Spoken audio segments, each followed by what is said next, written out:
La noche que ellos llamaban club era cuando mi alma aprendía a salir de mi cuerpo.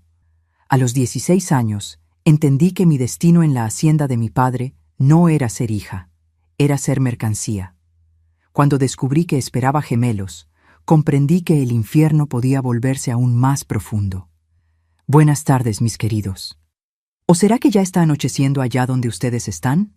Aquí en Ciudad de México, el sol ya comienza a esconderse detrás de los ahuehuetes, y yo, Aurora Teresa Campos, con mis 78 años bien vividos, estoy aquí en el porche de mi casita de madera, con mi rebocito en los hombros y una tacita de té de naranja calientito en las manos. El frío de la Sierra Mexicana es de cortar los huesos, pero calienta mi corazón poder conversar con ustedes así, como si estuvieran todos aquí conmigo. ¿Saben? Hoy pasé la tarde entera tejiendo para mis bisnietos. Es algo que me calma el alma. Cada punto que hago es como si estuviera tejiendo protección para ellos. Comencé a tejer cuando mis hijos eran pequeñitos hace más de 50 años. En aquella época era por necesidad realmente. No existía eso de comprar ropita ya hecha, no, mi gente.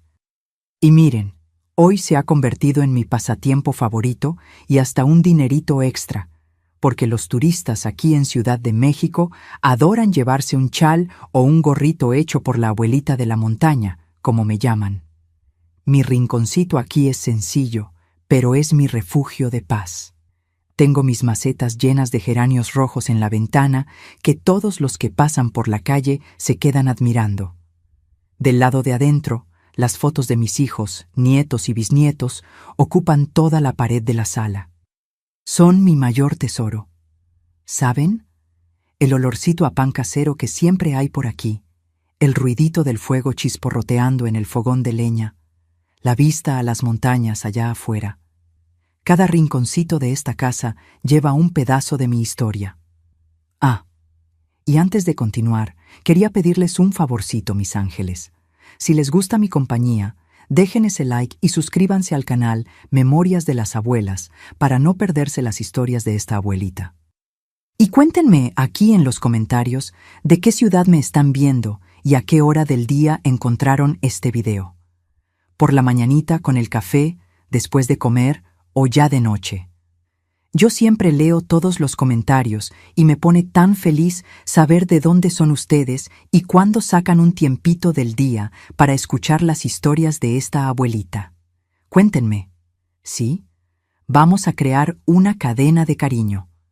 Hoy quería compartir con ustedes una historia que llevo en el pecho desde hace muchos años. Una historia sobre cómo mis hijos gemelos me salvaron antes incluso de nacer. Parece cosa de película, pero ocurrió aquí mismo, en el interior de Michoacán, en una época en que mujeres como yo teníamos que encontrar fuerzas que ni sabíamos que teníamos dentro. Saben, mis queridos, la vida a veces nos pone en situaciones tan difíciles que creemos que no podremos salir. Pero cuando miro hacia atrás, veo que fueron justamente esos momentos más oscuros los que me trajeron hasta aquí, hasta este porche acogedor en Ciudad de México, donde hoy puedo contar mi historia con el corazón en paz. Nací hace mucho tiempo en una hacienda aislada en Pátzcuaro, aquí mismo en la Sierra Michoacana, pero en un lugar tan apartado que parecía otro mundo. Era una propiedad grande, con campos que se extendían hasta donde los ojos podían ver, y una casa grande de madera, que vista desde fuera, parecía un lugar bonito para vivir. Pero las paredes gruesas de aquella casa escondían secretos que por muchos años pensé que irían conmigo a la tumba. Fue en aquellos campos de la sierra, entre los oyameles que parecían tocar el cielo, donde el viento helado corta hasta los huesos incluso en verano, que pasé mi infancia. Pátzcuaro era un lugar de una belleza dura, ¿saben? El tipo de belleza que esconde sus secretos en las neblinas de la mañana, que solo se revela a quien tiene ojos para ver. Hoy miro hacia atrás con el corazón más ligero, gracias a mis hijos gemelos, que antes incluso de nacer, me mostraron un camino de liberación que jamás habría imaginado posible. Pero esa es una historia que necesito contar con calma desde el principio, porque solo quien lo ha vivido sabe lo difícil que es encontrar fuerza cuando parece que todo está contra ti. En mi infancia, Allá por los años 50, nuestra hacienda en Pátzcuaro era conocida como Rincón de los Pinos, por los cientos de oyameles que rodeaban nuestra propiedad. Era un área inmensa que mi padre, Serafín Campos, había heredado de mi abuelo. Un hombre alto, de porte imponente, barba siempre bien arreglada y ojos azules tan claros que parecían 2 pedazos de cielo congelado. Era respetado y temido por todos en la región. Hijo de españoles, llevaba en la sangre aquel orgullo antiguo de los colonizadores. Mi madre, Divina Olivares Campos, era lo opuesto, pequeñita, de cabellos negros como ala de cuervo, siempre con la cabeza baja. Tenía manos de hada para la cocina, pero casi nunca sonreía. Hoy entiendo el porqué, pero en aquella época yo creía que así eran las mujeres, calladas, obedientes, con los ojos siempre humedecidos. También teníamos a la tía Eulalia, hermana de mi madre, que vivía con nosotros desde que quedó viuda. Era ella quien me peinaba y contaba historias antes de dormir, siempre terminando con un «Que la Virgen de Guadalupe te proteja», susurrado a mi oído. Éramos 4 hermanos. Yo, la mayor, después venía Tadeo, 3 años menor, un niño de sonrisa fácil y manera mansa. Después de él, Mateo, 5 años menor que yo, flaquito, de mirada asustada, que vivía siguiéndome por todas partes, como un pollito tras la gallina. Y por último, Celina, 7 años menor, todavía bebé cuando todo empezó a empeorar. Nuestra casa era grande, de madera maciza, con un corredor amplio que rodeaba toda la construcción. De lejos, parecía una de esas haciendas de película, ¿saben? Bonita, imponente, con el ganado pastando en los campos verdes alrededor. Tenía 2 pisos. En el primero, la cocina enorme con fogón de leña, el comedor con una mesa larga que parecía no tener fin, la sala donde mi padre recibía las visitas y un cuarto que él llamaba despacho, donde guardaba sus armas de caza, libros y un escritorio tallado.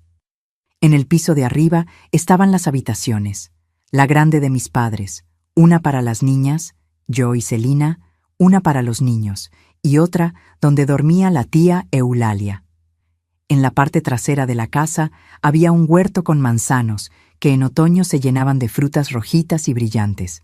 Me encantaba subir a los árboles para recoger las manzanas más bonitas. También teníamos un gallinero, donde iba todos los días a recoger los huevos, colocándolos cuidadosamente en la canastita que mi madre había hecho de palma. Al frente de la casa, mi madre cultivaba un jardín de nochebuenas que en invierno transformaba todo en un mar de colores. Nuestra rutina comenzaba muy tempranito. El frío de la sierra michoacana nos hacía despertar con las manos entumecidas y el aliento saliendo en forma de humo de la boca. Antes de que saliera el sol, ya estábamos todos levantados. Mi madre y la tía Eulalia encendían el fogón de leña, preparaban el café para mi padre y el desayuno. Siempre había frijoles con leche, queso fresco hecho allí mismo y pan casero calientito. Yo ayudaba en los quehaceres domésticos y cuidaba de Celina. Tadeo y Mateo iban con mi padre al campo a aprender la labor con el ganado. Nuestra hacienda criaba principalmente ganado de engorda, pero también tenía algunos caballos criollos que mi padre decía que eran de raza pura y que exhibía con orgullo cuando recibía visitas importantes. La escuela quedaba a 5 kilómetros de nuestra hacienda y nosotros íbamos a pie, mis hermanos y yo, por el camino de tierra, pasando por campos abiertos y bosques de oyameles. En invierno, cuando la escarcha lo cubría todo, parecía que estábamos caminando en un mundo de cristal. Y de regreso, siempre parábamos en el arroyo de las piedras, un riachuelo de aguas tan heladas que dolían en los dientes, para beber y descansar un poco.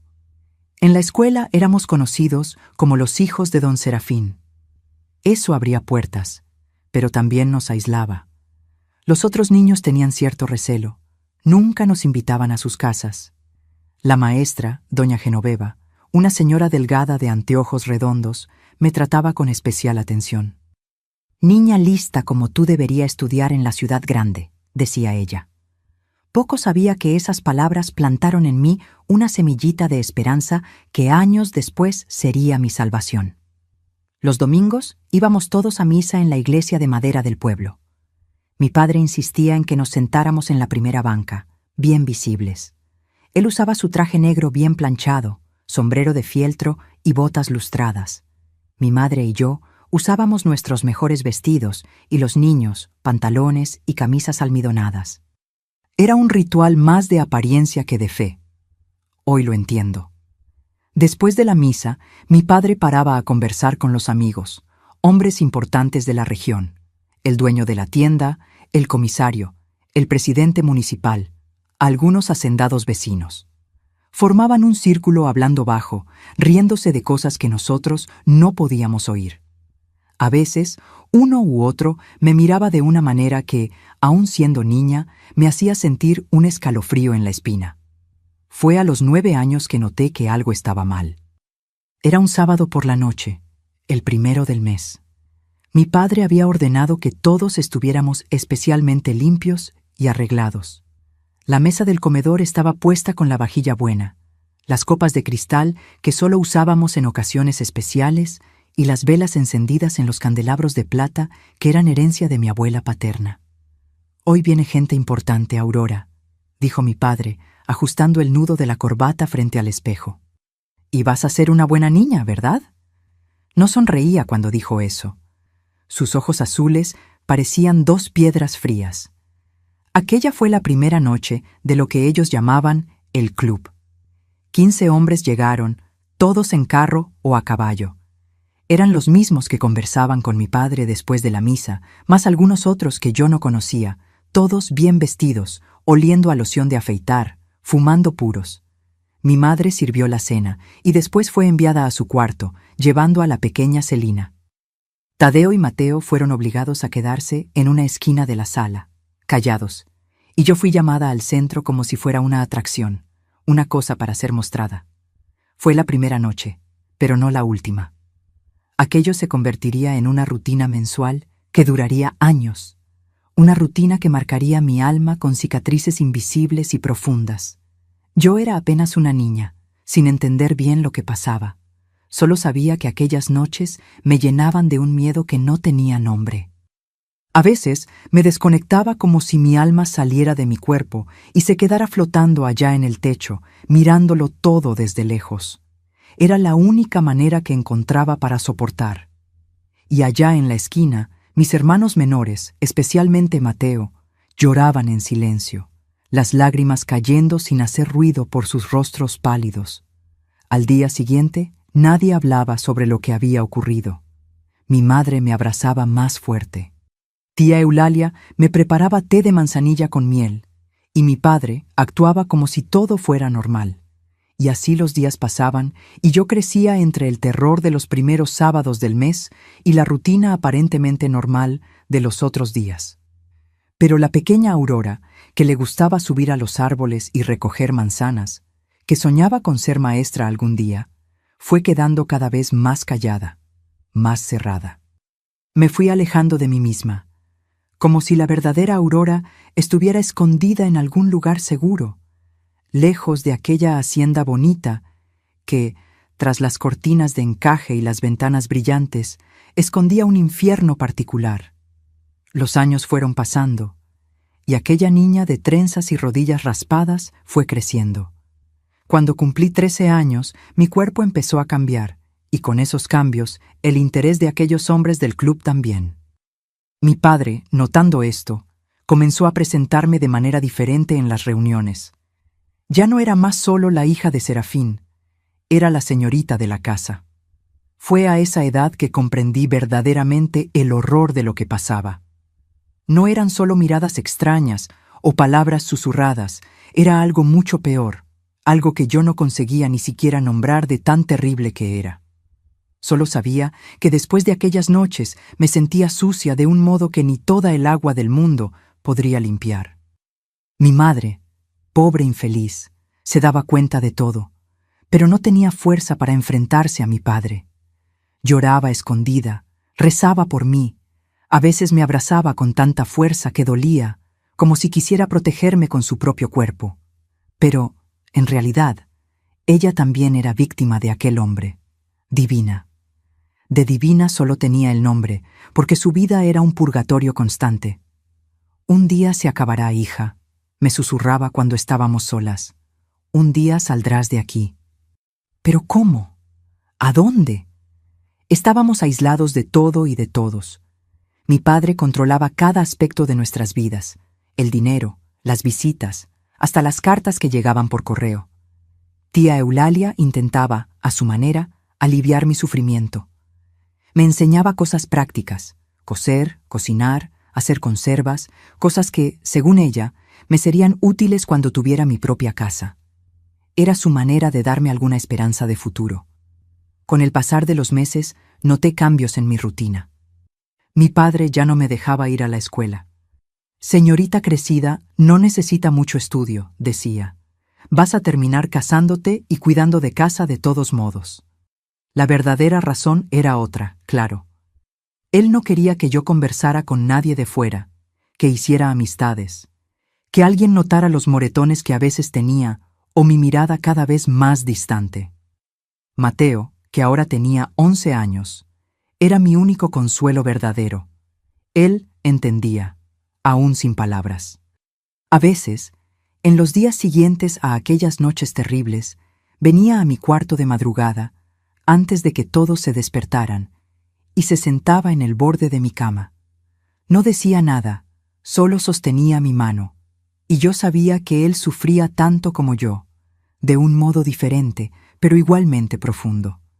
Te voy a sacar de aquí un día, Aurora, me prometió cierta vez, con una seriedad que no combinaba con su edad.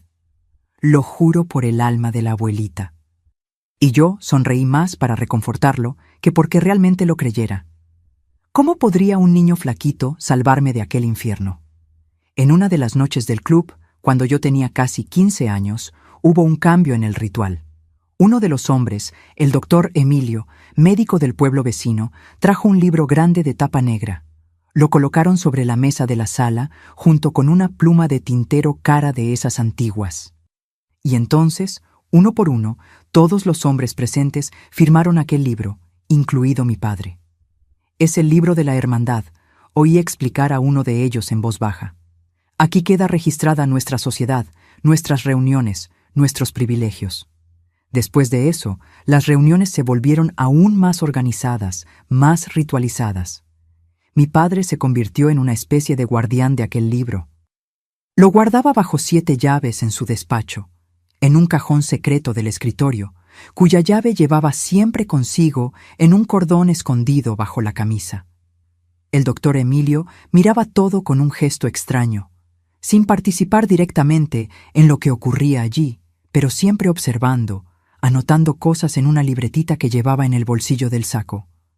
A veces pedía examinarme, como si fuera un animal siendo preparado para la reproducción.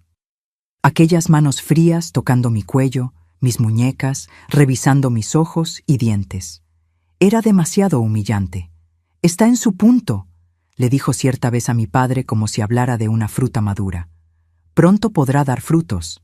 Yo no entendía completamente lo que aquello significaba, pero sentía un pavor helado cada vez que decía algo así. Mi padre solo asentía satisfecho, como si yo fuera una cosecha exitosa de su plantación. Fue por esa época que comencé a tener sangrado todos los meses.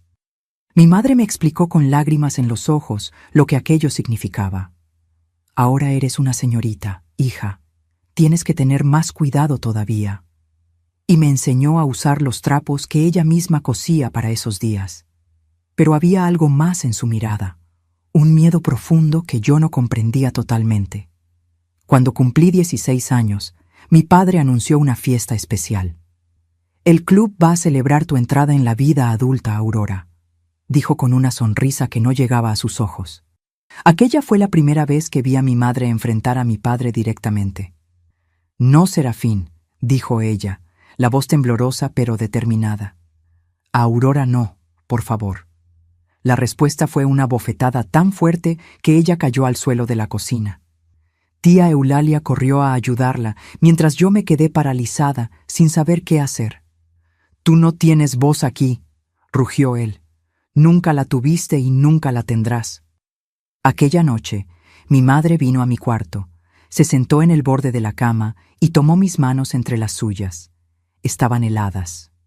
«Aurora», Hija mía, necesito que sepas una cosa, susurró, mirando constantemente hacia la puerta, con miedo de ser escuchada. Lo que ellos hacen, lo que van a hacer, no está bien, no es normal, no es algo que un padre deba permitir con su hija. Tragó saliva y vi que lloraba silenciosamente. Intenté protegerte. Juro que lo intenté, pero él es demasiado fuerte. Tiene amigos demasiado poderosos. El comisario, el presidente municipal, todos son parte de ese club maldito. Me quedé en silencio, sintiendo el peso de aquellas palabras. Después de tanto tiempo, era la primera vez que alguien verbalizaba el horror que vivíamos. Si algún día tienes oportunidad de huir, hija, continuó, huye, no mires atrás, no pienses en mí, solo vete. Y dejarte a ti y a mis hermanos, nunca, mamá. Ella apretó mis manos con fuerza. Promételo, Aurora. Promete que huirás si tienes la oportunidad. Lo prometí más para calmarla que porque creyera que algún día tendría esa oportunidad. ¿Cómo escapar de aquella prisión sin rejas, pero tan eficiente como cualquier celda? El día de mi cumpleaños de 16 años, la reunión del club fue diferente. Vinieron más hombres, no solo los 15 habituales, había 20, tal vez más. La mesa del comedor estaba cubierta con un mantel de encaje blanco y se usó la mejor vajilla. Se abrieron botellas y más botellas de licores caros. Mi padre me obligó a usar un vestido blanco como si fuera una novia. Tía Eulalia me arregló llorando bajito mientras trenzaba mi cabello con cintas también blancas. Mateo, ahora con 11 años, me miraba desde su esquina, los ojos llenos de un horror mudo. Hoy es un día especial, anunció mi padre a los invitados. Mi hija Aurora se convierte en mujer y, como es tradición, será recibida oficialmente en la hermandad. Hubo aplausos, risas, copas levantadas en un brindis macabro. El doctor Emilio se aproximó con su libretita y su pluma cara. Todo está registrado en el libro, dijo. La fecha de hoy quedará marcada en la historia de nuestra sociedad. Yo temblaba como una hoja al viento. Sentía el cuerpo congelado de miedo mientras oía a los hombres discutiendo quién sería el escogido para el honor de aquella noche, como si estuvieran decidiendo quién cortaría el primer pedazo de un pastel de cumpleaños. Fue cuando noté a Mateo moviéndose discretamente por la sala. Parecía estar sirviendo bebidas, pero sus ojos estaban atentos, observando todo. En un momento, nuestras miradas se cruzaron y él hizo un leve movimiento con la cabeza en dirección a la puerta trasera. No entendí de inmediato lo que quería decir, pero entonces él tiró accidentalmente una bandeja con vasos, creando una distracción momentánea. Todos miraron hacia el ruido y mi padre se levantó furioso para castigar al niño. Fue en ese instante que sentí a alguien jalar mi brazo. Era tía Eulalia. «Ve», susurró. Todo ocurrió muy rápido. Mientras mi padre gritaba a Mateo y los invitados se reían de la situación, tía Eulalia me condujo rápidamente fuera de la sala, a través de la cocina, y me empujó por la puerta trasera. «Corre al granero», dijo. «Mateo preparó todo. Ve». Y corrí. Corrí como nunca había corrido antes, el vestido blanco ondeando en la noche oscura como un fantasma. Corrí sin mirar atrás, el corazón latiendo tan fuerte que parecía que iba a explotar. Pero no fui lejos. No tuve oportunidad. Antes incluso de llegar al granero, sentí manos fuertes agarrándome por el cabello, tirándome al suelo. «¿Pensaste que podías huir?» Era la voz de mi padre, alterada por el alcohol y la rabia. Fui arrastrada de vuelta a la casa, a la sala donde todos esperaban. Mi madre estaba en la esquina con las manos amarradas a la espalda y un trapo cubriendo su boca. Mateo estaba caído en el suelo con el rostro ensangrentado. Tía Eulalia no estaba a la vista. «Parece que tenemos un pequeño problema de disciplina», dijo mi padre a los invitados, «pero nada que no podamos resolver». Lo que pasó después fue tan terrible que mi mente se niega a recordar los detalles. Solo sé que al final de aquella noche, algo dentro de mí murió para siempre. La niña que soñaba con libertad, que aún tenía un hilo de esperanza, ya no existía más. En su lugar quedó solo un cuerpo vacío, una cáscara. En las semanas que siguieron, me enfermé.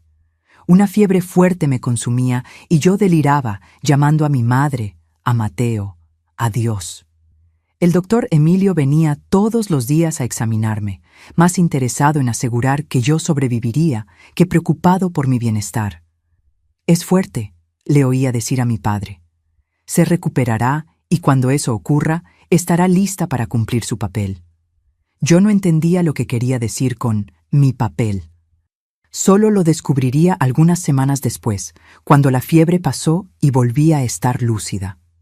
Fue cuando mi padre entró a mi cuarto, se sentó junto a mi cama y me dijo con una tranquilidad aterradora: «Aurora, te vas a casar con el hijo del coronel Eustaquio, ya está todo arreglado». Casar. Esa palabra resonaba en mi cabeza como una campana rota. Yo apenas tenía 16 años y ya estaba siendo negociada como una mercancía. El novio, Augusto Eustaquio, tenía casi 30 años y era conocido en la región por su temperamento violento. Hijo único del coronel, era tratado como un príncipe que podía hacer lo que bien le placiera. «Será un honor para nuestra familia», decía mi padre, como si me estuviera ofreciendo el cielo. «Los Eustaquio son la familia más importante de la región. Tienen tierras hasta el otro lado de la sierra». Yo no respondía. Después de aquella noche de mi cumpleaños, algo en mí se había roto definitivamente. Era como si observara todo desde lejos, como si aquella Aurora que sufría, que sangraba, que tenía miedo, fuera otra persona. Tía Eulalia había desaparecido. Cuando pregunté por ella, mi madre solo sacudió la cabeza con los ojos humedecidos. «Se fue», dijo bajito. Pero yo sabía que no era verdad. Nadie simplemente se iba de la hacienda de mi padre. No vivo, al menos. Mateo se recuperó de la paliza que recibió, pero algo en él también había cambiado. Sus ojos, antes solo asustados, ahora traían un brillo diferente, algo entre rabia y determinación. Incluso con solo 11 años, parecía haber envejecido décadas en aquella noche. Una semana después del anuncio del compromiso, comencé a sentir náuseas por la mañana. Al principio, pensé que era nerviosismo o secuela de la fiebre que tuve, pero cuando las náuseas continuaron, día tras día, mi madre me miró con un pavor que nunca antes había visto. «Aurora», susurró temblorosa, «¿cuándo fue tu última luna?» Me quedé en silencio, intentando recordar. Con tantas cosas pasando, ni siquiera había prestado atención a que mi sangrado mensual no había venido. De hecho, ya llevaba casi 2 meses de retraso. El doctor Emilio fue llamado para examinarme. Colocó las manos en mi vientre, hizo varias preguntas sobre mis síntomas y entonces anunció con una sonrisa satisfecha: «Está embarazada». Mi padre no mostró sorpresa. De hecho, parecía feliz, orgulloso. Era difícil descifrar aquella expresión, pero ciertamente no era la reacción que se esperaría de un padre normal. «Perfecto», dijo. «El coronel estará satisfecho. Un nieto en camino sellará nuestro acuerdo definitivamente». Cuando todos salieron del cuarto, mi madre se acercó y sostuvo mi mano. «Hija», susurró, ¿sabes quién es el padre? ¿Cómo podría saberlo después de aquella noche horrible de mi cumpleaños, cuando tantos hombres...?» Sacudí la cabeza negativamente, sintiendo las lágrimas correr por mi rostro. La boda fue acelerada. Ocurriría en 2 semanas, no en la iglesia del pueblo, sino en la capilla particular de la hacienda de los Eustaquio. Todo muy discreto, muy rápido. Yo estaba siendo prácticamente vendida a otra familia junto con el bebé que crecía dentro de mí. La noticia del embarazo no agradó al coronel Eustaquio, inicialmente. «¿Una novia ya preñada? ¿De quién?», le oí gritar en el despacho de mi padre. Pero pronto la discusión se calmó y los dos salieron sonrientes, como si hubieran llegado a algún acuerdo. Augusto, mi novio, vino a visitarme solo una vez antes de la boda. Un hombre alto, de barba oscura y ojos pequeños que nunca parecían parpadear. Entró en mi cuarto como si ya fuera su dueño. Me examinó de arriba a abajo como quien evalúa una yegua y dijo solamente, «Servirá».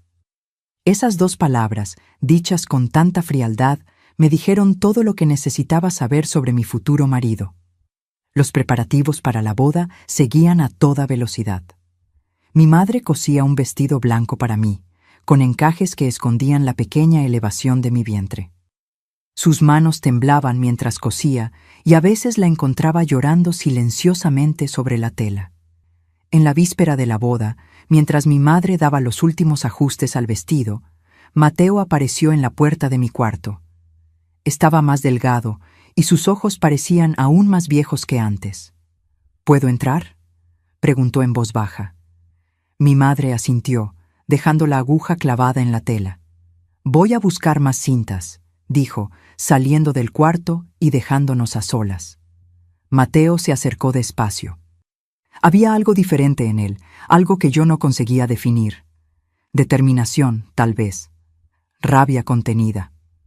«Aurora», dijo, sentándose en el borde de la cama. «No voy a dejar que esto pase». Lo miré confundida. «¿Qué quieres decir?» «La boda. No puedes ir. No puedes salir de aquí e ir a la hacienda de los Eustaquio. Sería como salir de un infierno para entrar en otro». Suspiré. «¿Y qué opción tengo, Mateo? Estoy embarazada». «¿De quién?» «Ni siquiera lo sé. Tal vez del propio papá. ¿Cómo puedo huir?» Él tomó mis manos entre las suyas. Sus palmas estaban callosas, a pesar de la poca edad, manos de quien trabajaba duro en el campo. «Descubrí algo», susurró, mirando hacia la puerta para asegurarse de que estábamos solos. «El libro». «¿Qué libro?» «El libro de la hermandad, aquel que guardan en el despacho. Lo conseguí». En ese momento oímos pasos en el pasillo. Mateo se alejó rápidamente y fingió estar arreglando un mechón de mi cabello cuando mi madre volvió. Durante la noche no conseguí dormir. Las palabras de Mateo resonaban en mi cabeza. ¿Qué habría descubierto? ¿Y cómo podría eso ayudarme? Al día siguiente fui llevada a la capilla de la hacienda de los Eustaquio. Era una construcción antigua, de piedra, con un altar de madera tallada. Las pocas personas invitadas ya estaban allí. Mi familia, la familia del novio y algunos amigos de la hermandad. Mi padre me condujo por el pasillo central. Augusto me esperaba en el altar con una sonrisa fría.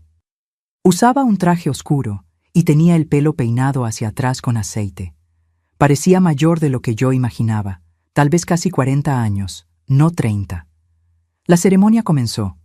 El sacerdote, un hombre anciano que parecía incómodo, decía las palabras rituales, sin mirar directamente a mí o a Augusto.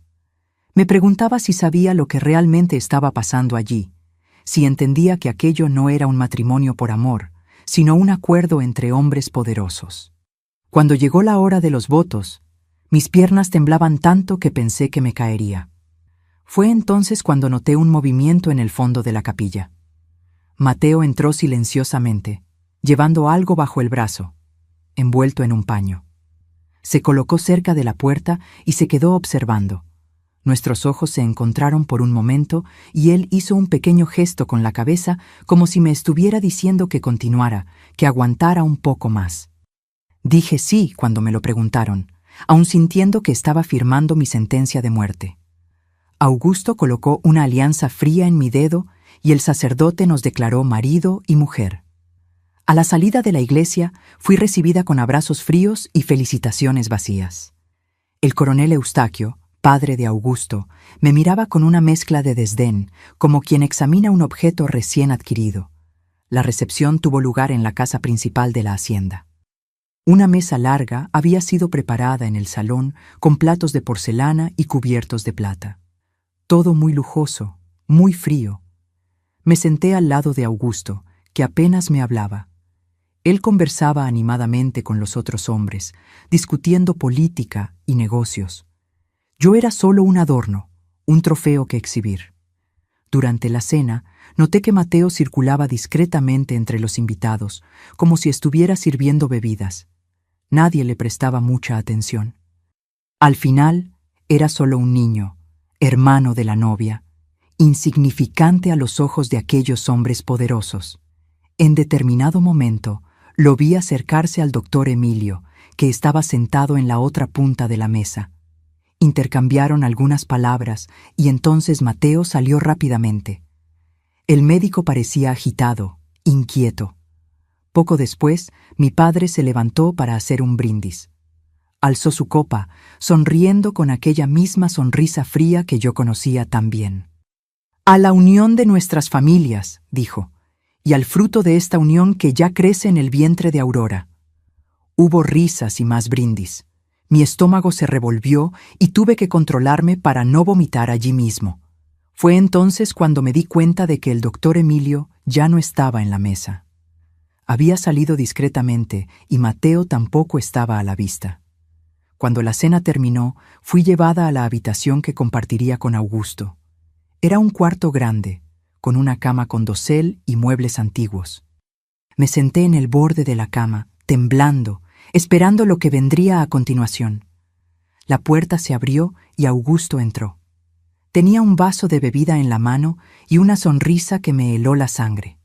«Finalmente solos, esposa», dijo, cerrando la puerta tras de sí. Cerré los ojos, preparándome para otra noche de horror. Pero entonces ocurrió algo inesperado. Hubo un ruido de vidrio rompiéndose en el piso de abajo, seguido de gritos. Augusto se detuvo a medio camino, frunciendo el ceño.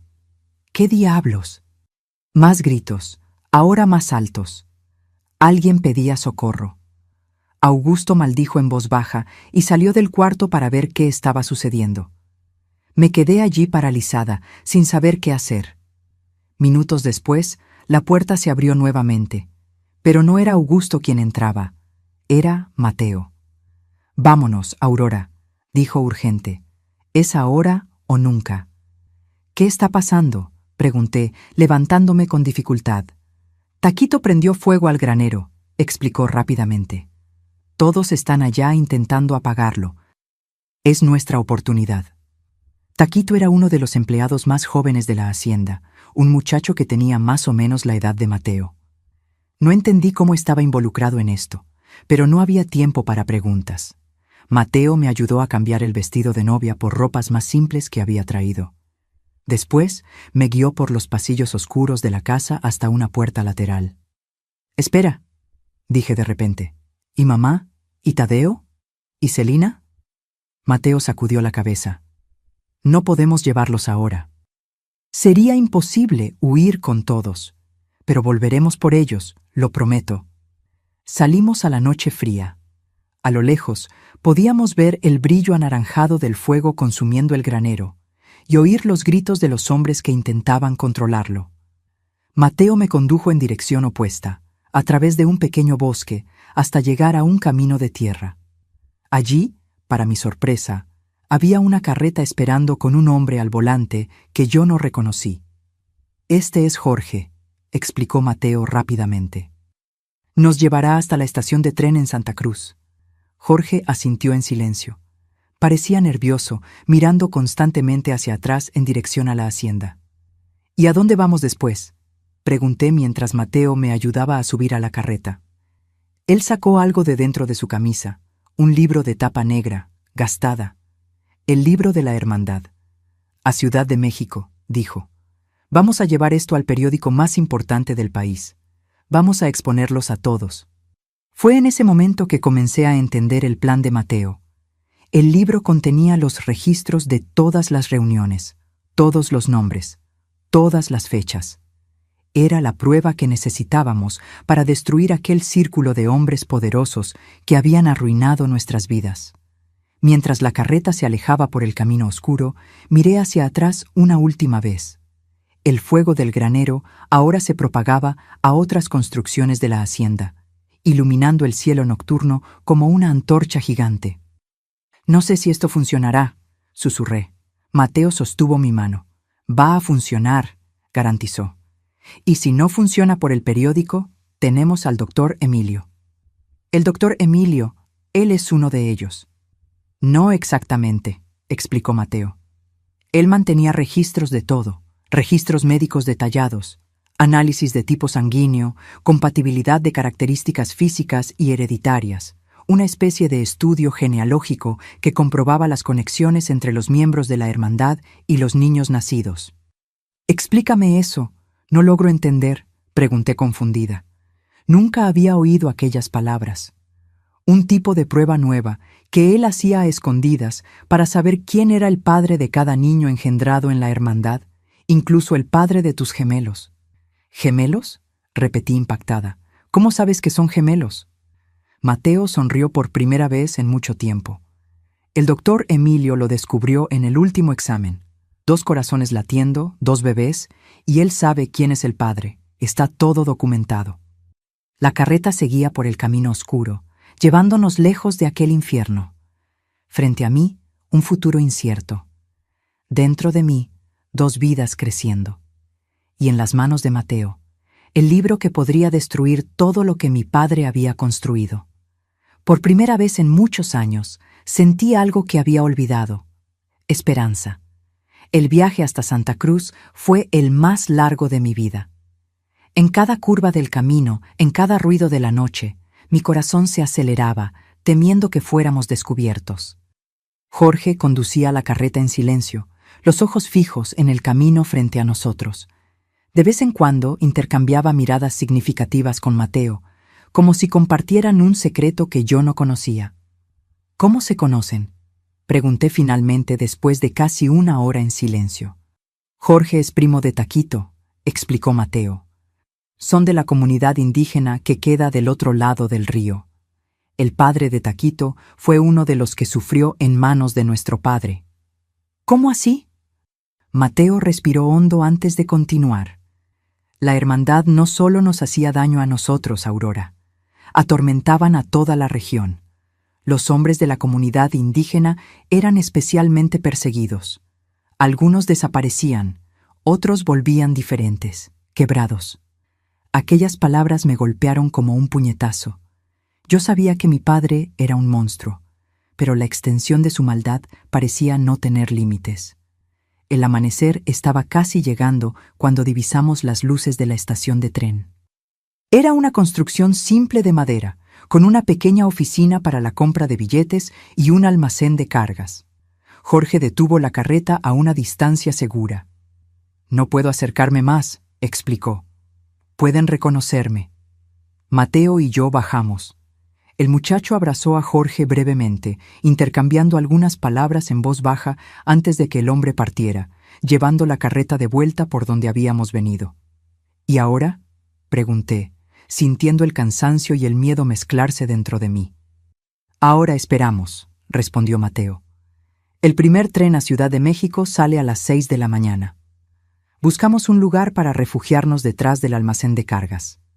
Mateo sacó de un bulto que llevaba un poco de pan y queso, y comimos en silencio, compartiendo también una cantimplora de agua.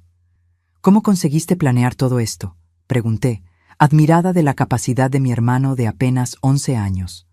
Él se encogió de hombros, como si no fuera gran cosa. «Después de aquella noche, la de tu cumpleaños, sabía que tenía que hacer algo. Comencé a observar más, a escuchar más. Me hice amigo de Taquito cuando vino a trabajar en la hacienda. Él me contó sobre la comunidad indígena, sobre cómo su padre había sido maltratado por los hombres de la hermandad. ¿Y el libro? ¿Cómo lo conseguiste?»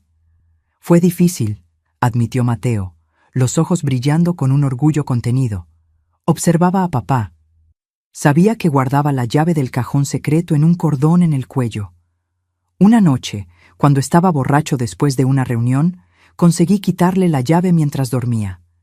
Hice una copia con cera y devolví la original. Después solo fue cuestión de esperar el momento adecuado. Miré a mi hermano con nuevos ojos. Aquel niño flaquito, que lloraba silenciosamente en la esquina de la sala durante las reuniones de la hermandad, se había transformado en un estratega valiente y determinado. «¿Y el doctor Emilio?», pregunté. «¿Cómo lo convenciste para que nos ayudara?». Mateo se puso serio. «No es un buen hombre, Aurora. No pienses eso. Colaboró con la hermandad durante años, pero hay una cosa que ama más que cualquier otra: su trabajo científico. Esas pruebas que hace, esos negocios, es algo nuevo, revolucionario, según él. Cuando se dio cuenta de que podría perderlo todo si la hermandad fuera expuesta, tuvo miedo. Hice un trato con él. Si nos ayudaba, su nombre quedaría fuera de las denuncias. ¿Crees que cumplirá su parte? No lo sé, confesó Mateo, pero los documentos que me entregó son suficientes, incluso sin su testimonio. Las horas pasaron lentamente. Dormité un poco, recostada en Mateo, que permaneció alerta. Cuando el cielo comenzó a aclarar, él me sacudió suavemente. «Hora de irnos», dijo. «Necesitamos comprar los billetes antes de que llegue el tren». Me arreglé el cabello y limpié mi rostro con un poco de agua de la cantimplora. Estábamos a punto de salir de nuestro escondite cuando oímos el sonido de caballos acercándose. Mateo me empujó de vuelta tras el almacén. «Quédate agachada», susurró. A través de una rendija entre las tablas de madera, vimos a 3 jinetes llegando a la estación. Incluso a distancia, reconocí inmediatamente a uno de ellos, mi padre. A su lado, Augusto Eustaquio y un hombre que yo no conocía, probablemente algún capataz de la hacienda. «¿Cómo nos encontraron tan rápido?», murmuré, sintiendo el pánico crecer. Mateo no respondió, pero su rostro estaba tenso. Los 3 hombres desmontaron y entraron a la oficina de la estación. A través de la ventana podíamos verlos conversando con el empleado, que parecía nervioso. «Saben que intentaremos tomar el tren», concluyó Mateo. «Necesitamos cambiar de plan». Miré alrededor, desesperada. No había a dónde ir. Estábamos acorralados. Fue entonces cuando oímos el silbato del tren acercándose. Los hombres salieron de la oficina y se colocaron en el andén, mirando en todas direcciones. «Tendremos que correr», decidió Mateo. «Cuando el tren esté parando, correremos por el lado opuesto del andén e intentaremos subir por el último vagón». «Nunca lo conseguiremos», protesté. «Tenemos que intentarlo. Es nuestra única oportunidad». El tren fue llegando, disminuyendo la velocidad con un chirrido de frenos. La gente comenzó a aglomerarse en el andén. Trabajadores, comerciantes, algunas familias. Mi padre y sus compañeros observaban atentamente cada rostro. Mateo tomó mi mano. «Ahora», susurró, y comenzamos a correr agachados, rodeando el almacén por el lado opuesto. Corrimos lo más rápido que pudimos, Mateo delante, yo detrás, tropezando ocasionalmente debido a mi estado. El último vagón estaba casi frente a nosotros cuando oí un grito. «¡Allí están!». Miré hacia atrás y vi a mi padre señalando en nuestra dirección, ya montando en su caballo. Augusto y el otro hombre hicieron lo mismo. «¡Corre, Aurora!», gritó Mateo. «¡No te detengas!». El tren estaba casi completamente detenido ahora. Mateo alcanzó el último vagón y subió con agilidad. Se dio vuelta y extendió la mano hacia mí. «¡Salta!». Junté todas mis fuerzas y salté, agarrando la mano de Mateo. Él me jaló hacia arriba en el exacto momento en que los jinetes se acercaban. Mi padre estaba tan cerca que podía ver la furia en sus ojos. Extendió el brazo intentando agarrarme, pero sus dedos apenas rozaron mi vestido. El tren comenzó a moverse de nuevo, ganando velocidad, dejando a mi padre y los otros hombres atrás. Ellos todavía intentaron acompañarnos por un tiempo, pero pronto los caballos ya no podían mantener el ritmo. Caí al suelo del vagón, jadeando, con el corazón latiendo tan fuerte que parecía que iba a saltar por la boca. Mateo se arrodilló a mi lado, igualmente sin aliento, pero con un brillo de victoria en los ojos. «Lo logramos», dijo, entre respiraciones pesadas. Estábamos en el vagón de carga, entre cajas de mercancías y algunos animales. No era cómodo, pero era seguro, al menos por ahora. «No tenemos billetes», recordé preocupada. «¿Qué haremos cuando venga el conductor?» «Tengo dinero», respondió Mateo, sacando algunos billetes arrugados del bolsillo. «No es mucho, pero debe ser suficiente para comprar los billetes ahora». Él me ayudó a sentarme en una pila de sacos, probablemente de granos, y fue a buscar al conductor. Me quedé sola, abrazando mi vientre aún casi imperceptible, pensando en los 2 pequeños seres que crecían dentro de mí. Gemelos. Aún no había procesado completamente esa realidad. 2 niños nacerían de toda aquella violencia. 2 vidas inocentes, fruto de algo tan terrible. ¿Cómo podría amarlos sabiendo de dónde venían? ¿Cómo los criaría yo sola? Una muchacha de 16 años sin ninguna habilidad, sin educación formal, sin dinero.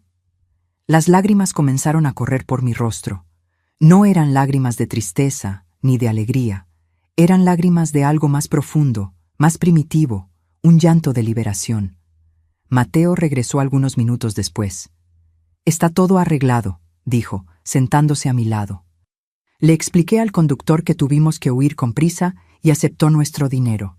Somos oficialmente pasajeros ahora. ¿A dónde vamos exactamente en Ciudad de México?, pregunté, secándome las lágrimas. Al periódico El Tiempo, respondió Mateo. Es el periódico más importante del país. Si alguien puede publicar esta historia, son ellos.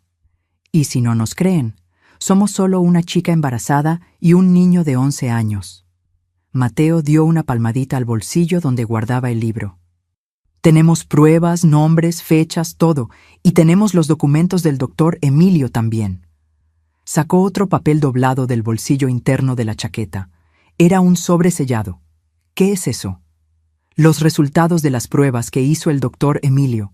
Me los dio ayer durante la fiesta de la boda. ¿Ya los miraste? Mateo sacudió la cabeza. No, está sellado. Pensé que deberías ser la primera en saber. Tomé el sobre con manos temblorosas. Quería abrirlo y, al mismo tiempo, tenía miedo de lo que encontraría allí. ¿Quién era el padre de mis hijos? ¿Mi propio padre, el comisario, el presidente municipal, algún otro monstruo de aquella maldita hermandad? No necesitas abrirlo ahora, dijo Mateo suavemente. Tenemos tiempo. Asentí y guardé el sobre en el bolsillo. Tenía razón, esa respuesta podía esperar. El viaje hasta Ciudad de México duraría casi un día entero. En los primeros kilómetros estábamos tensos, esperando que el tren se detuviera en cualquier momento y fuéramos capturados. Pero las horas fueron pasando y nada ocurrió. El conductor, un hombre anciano de bigote canoso, volvió algunas veces para verificar si estábamos bien. Nos trajo agua e incluso compartió su almuerzo con nosotros, un pedazo de queso y pan duro, pero que parecía el más delicioso banquete en aquel momento. ¿A dónde van ustedes dos, tan jóvenes y solos?, preguntó, curioso pero amable. A la casa de nuestra tía, respondió Mateo prontamente. Nuestra madre murió y nuestro padre no es un buen hombre. El conductor asintió, pareciendo entender más de lo que las palabras revelaban. Hay muchos hombres no buenos por este mundo, comentó, mirándome con una especie de compasión en la mirada. La tarde fue avanzando y con ella un cansancio enorme fue apoderándose de mi cuerpo. Me dormí recostada en Mateo, mecida por el movimiento rítmico del tren. Cuando desperté, ya estaba oscureciendo. Mateo también había dormitado y ahora dormía con la cabeza apoyada en una caja. Parecía tan pequeño, tan frágil. Era difícil creer que aquel niño había enfrentado tanto y planeado una fuga tan audaz.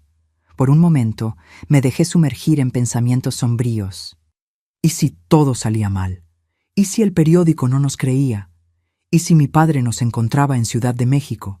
¿Y si los documentos del doctor Emilio no fueran suficientes para probar los crímenes de la hermandad? Fue entonces cuando sentí, por primera vez, un leve movimiento dentro de mi vientre. No era una patada ni nada parecido. Era demasiado pronto para eso. Fue más como un temblor, un recordatorio sutil de que no estaba sola, que 2 pequeñas vidas dependían de mí. Aquel pequeño movimiento cambió algo dentro de mí. Súbitamente ya no se trataba solo de escapar, de venganza, de exponer los crímenes de la hermandad. Era sobre sobrevivir, sobre criar un futuro para aquellos 2 niños, sobre construir algo nuevo a partir de las ruinas de mi pasado. Lo lograremos, murmuré para mi vientre. Lo prometo. No sé cuánto tiempo estuve allí absorta en mis pensamientos, pero en algún momento noté que Mateo había despertado y me observaba. ¿Está todo bien?, preguntó. Creo que sentí a los bebés, respondí con una voz entrecortada por la emoción. Fue extraño, pero bueno. Mateo sonrió, una sonrisa genuina que iluminó su rostro joven. Ellos estarán bien, Aurora. Todos estaremos bien. En aquel momento, algo cristalizó dentro de mí. Una resolución, una determinación que nunca antes había sentido.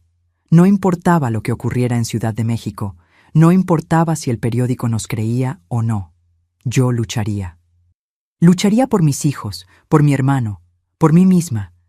Tomé el sobre del doctor Emilio nuevamente y con un movimiento decidido rompí el sello. ¿Estás segura?, preguntó Mateo sorprendido. Sí, respondí. Necesito saberlo. Necesito enfrentar esta verdad, sea cual sea. Dentro del sobre había una única hoja de papel. En la parte superior el membrete del consultorio del doctor Emilio y justo debajo una serie de términos médicos que yo apenas comprendía. Pero en medio de la página, destacado en tinta roja, estaba un nombre que conocía muy bien. Serafín Campos, leí en voz alta, sintiendo un escalofrío recorrer mi cuerpo. En el libro de la Hermandad había una sección especial donde mi padre registraba todo con un orgullo enfermo. Fechas, nombres, derechos de primacía. Había una entrada específica sobre mí, sobre la noche de mi cumpleaños, escrita con la propia letra de él. Padre y abuelo en la misma noche, decía la anotación macabra. Mateo me mostró la página y sentí mi estómago revolverse. No había duda sobre quién era el padre de mis hijos. Mi padre, susurré, las palabras quemando mi garganta. El padre de mis hijos es mi propio padre. Mateo dejó caer el papel y me abrazó fuerte. No dijo nada. No había nada que decir. Solo me sostuvo mientras yo lloraba. Un llanto silencioso que parecía venir de las profundidades de mi alma.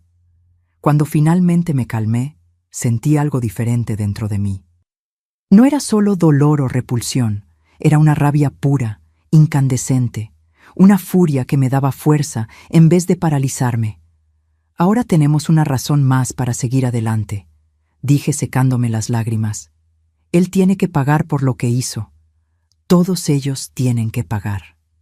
El tren continuó avanzando por la noche, llevándonos hacia un futuro incierto. Pero por primera vez no era el miedo lo que guiaba mis pensamientos. Era la determinación de una superviviente, de una madre que protegería a sus hijos a cualquier costo, de una mujer que finalmente había encontrado su voz. Ciudad de México nos esperaba, y con ella, la oportunidad de justicia. Ciudad de México era un mundo completamente diferente a todo lo que yo conocía. Las calles anchas y movidas, los edificios altos, la gente apresurada, todo me parecía extraño e intimidante. Yo, que nunca había ido más allá del pueblo vecino a la hacienda, me sentía perdida en aquel mar de gente y ruido. Llegamos a la estación central ya al final de la tarde. Mateo sostenía el libro de la Hermandad firmemente bajo el brazo, como si fuera nuestro bien más preciado, y de cierta forma lo era. El periódico El Tiempo queda a unas cuadras de aquí, explicó Mateo, consultando un pequeño mapa que había conseguido con el conductor del tren. Necesitamos ir ahora, antes de que cierren. Caminamos apresuradamente por las calles del centro, yo intentando esconder mi incomodidad y cansancio. El viaje había sido largo y mi cuerpo, aún adaptándose al embarazo, protestaba con cada paso. El edificio del periódico era una construcción imponente de 3 pisos, con una fachada de piedra y grandes ventanas. En la entrada, una placa de bronce anunciaba: El Tiempo, el periódico más importante de México, desde 1870.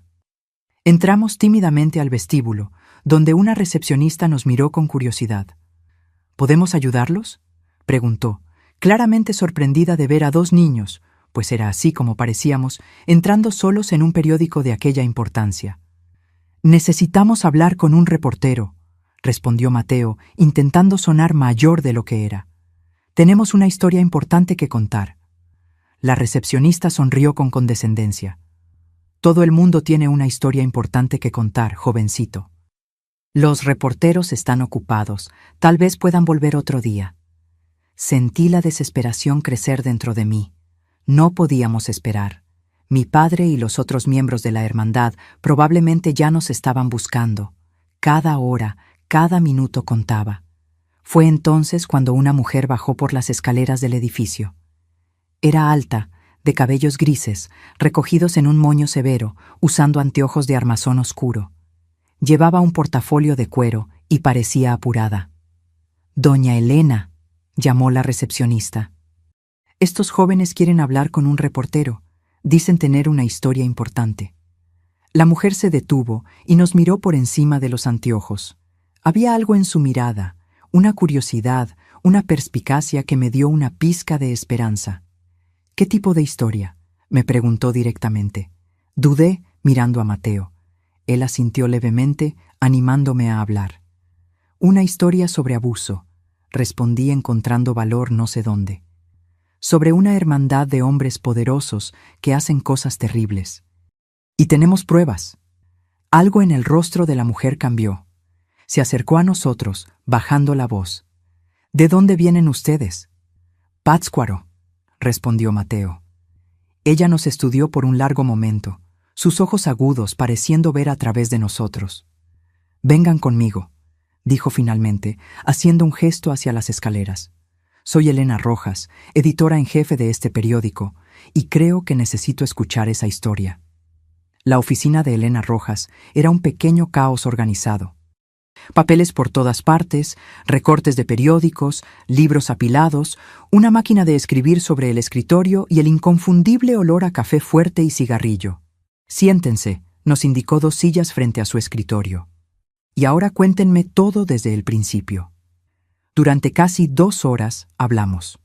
Primero yo, después Mateo. Le contamos sobre la hacienda, sobre la hermandad, sobre las reuniones mensuales, sobre el libro que Mateo había robado, sobre los documentos del doctor. Emilio, sobre las pruebas, sobre mi embarazo, sobre el matrimonio forzado, sobre nuestra huida desesperada. Durante todo el tiempo, Elena nos escuchó con atención absoluta, tomando notas rápidas en un bloc, ocasionalmente pidiendo que aclaráramos algún punto. Su rostro mantenía una expresión profesional, pero sus ojos no lograban esconder el horror al oír nuestra historia. Cuando terminamos, se quedó en silencio por unos instantes, sus dedos tamborileando en la mesa. «¿Ustedes tienen noción de lo que están denunciando?», preguntó finalmente. «Estamos hablando de hombres extremadamente poderosos. El presidente municipal, el comisario, personas con influencia, no solo en Pátzcuaro, sino en todo el estado». «Lo sabemos», respondió Mateo con firmeza. «Por eso vinimos al periódico más importante. Necesitamos que la historia sea demasiado grande para ser silenciada». Elena sonrió levemente, una sonrisa triste. «Ustedes son valientes, eso es innegable». Tomó el libro de la hermandad que Mateo había colocado sobre la mesa y comenzó a hojearlo. Sus cejas se alzaban con cada página que volteaba. «Aquí hay fechas, nombres, incluso valores. Es todo muy detallado». Murmuró más para sí misma que para nosotros. A continuación, examinó los documentos médicos del doctor Emilio. Su expresión se volvió aún más seria. «Esta prueba», comenzó vacilante, «sobre la paternidad de tus hijos». «Mi padre», dije, la voz más firme de lo que esperaba. «La prueba muestra que mi propio padre es el padre de mis hijos». Elena cerró los ojos por un momento, como si necesitara recomponerse. «Entiendo. ¿Y estas pruebas? Es una técnica nueva, algo experimental todavía». «Sí», confirmó Mateo. El doctor Emilio estaba obsesionado con la genética y la herencia. Tenía teorías que nadie más tomaba en serio, experimentos secretos que conducía en su laboratorio particular, métodos que solo serían reconocidos por la ciencia oficial décadas después. Mantenía correspondencia con científicos excéntricos de otros países, intercambiando información sobre sus investigaciones no convencionales. Elena asintió pensativa. Entonces de repente se levantó. «Voy a llamar a más personas para esta reunión. Necesitamos más ojos en esto». Salió de la sala y volvió minutos después, acompañada por 2 hombres. Uno de ellos, mayor, de cabello canoso y anteojos de armazón grueso, fue presentado como Eduardo Montero, editor de política del periódico. El otro, más joven, con un aire de permanente inquietud, era Renato Cardoso, reportero de investigación. Nuevamente, tuvimos que contar nuestra historia. Los dos hombres escuchaban con expresiones que variaban entre la incredulidad y la indignación. Cuando terminamos, Eduardo fue el primero en hablar. «Es la historia más perturbadora que he oído en 30 años de periodismo», dijo, quitándose los anteojos y limpiándolos nerviosamente. «Pero también es una bomba. Si publicamos esto, va a haber un terremoto político en el Estado. Y es exactamente por eso que debemos publicarlo». «Esto es periodismo de verdad, Eduardo», intervino Renato entusiasmado. «Es para esto que existimos». «No estoy diciendo que no debamos publicar», aclaró Eduardo. «Estoy diciendo que necesitamos ser muy cuidadosos. Estos hombres tienen poder, dinero e influencia. Van a intentar destruirnos». Elena, que había estado en silencio, apoyó las manos en la mesa. «Necesitamos más. El libro y los documentos médicos son un comienzo, pero necesitamos confirmación independiente. Otras víctimas, testigos, cualquier cosa que corrobore esta historia». Fue entonces cuando Mateo mencionó la comunidad indígena del otro lado del río, de donde venían Jorge y Taquito.